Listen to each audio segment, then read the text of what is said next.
Welcome back to Marketing Champions. I'm your host, David Benfield, and on the show, we talk to marketing professionals, experts, gurus about the kind of tips that they can give you to make you a better marketer. So joining me today on the show is Alessandro Fard from Create Ape Inc, all the way from Irvine, California.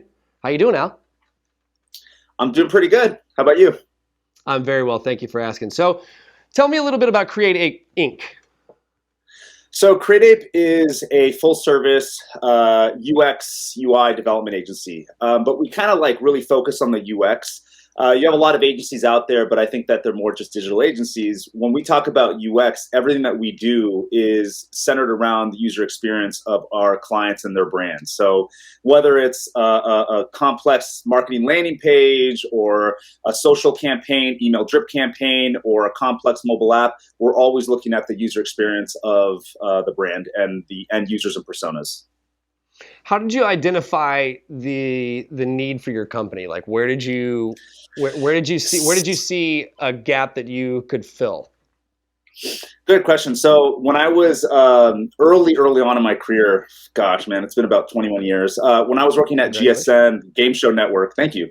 The Game Show Network was doing a redesign at GSN, and they're half owned by Sony, half owned by Liberty Media. And these two big parent companies couldn't decide on who was actually going to do the redesign. And we had companies coming in to pitch. And when I saw the way that they were pitching, I was like, man, they're all about flash.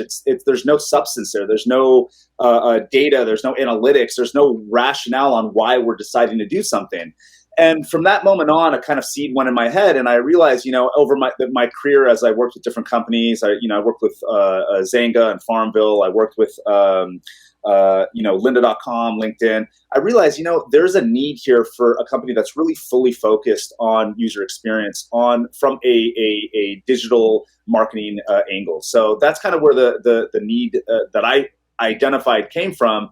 And I mean, over the last several years, it's really panned out fairly well because I think it's refreshing for brands to be able to take more of that approach, especially in this day and age where you have so much digital traffic going on.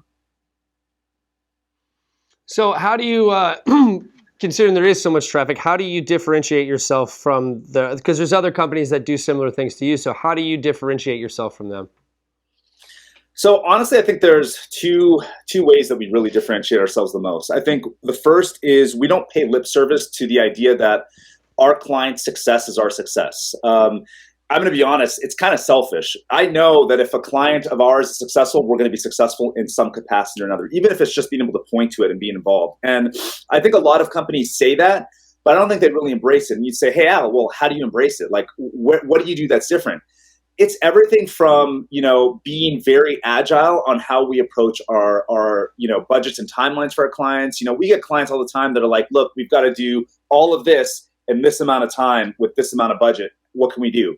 We don't just say, no, that's not really going to fit for us. We sit down and we say, okay, how could we figure this out? Because especially for me, I come from a startup background where, you wear a lot of different hats and you figure out a way to make it happen. And I think the spirit of that is infused in our culture where we're always looking to see where can we get the most bang for our buck? Where can we tackle the low hanging fruit and still really drive the needle from, a conversion standpoint? So I think that that's one way that we really differentiate. And I think it plays out because, a lot of our clients are professionally surprised that, wow, you guys are really going above and beyond. I think the other way is around the way that we are agile in the sense that no client is the same, no brand is the same. Some clients have internal design teams or development teams or marketing teams.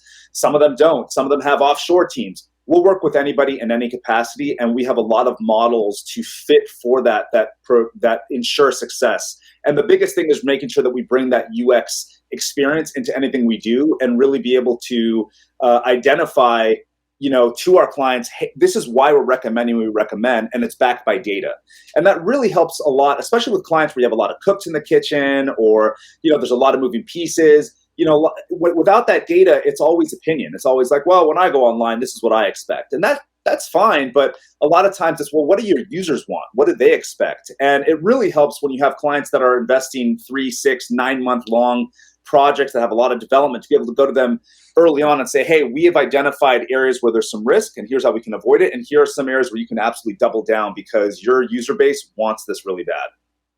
Well, that's incredibly helpful news. I really appreciate your time, Alessandro, we have run out of time for today. I can sit here and talk to you about this stuff all day, though. You're incredibly brilliant. I want to thank you for coming on and taking the time for us today, being on the show.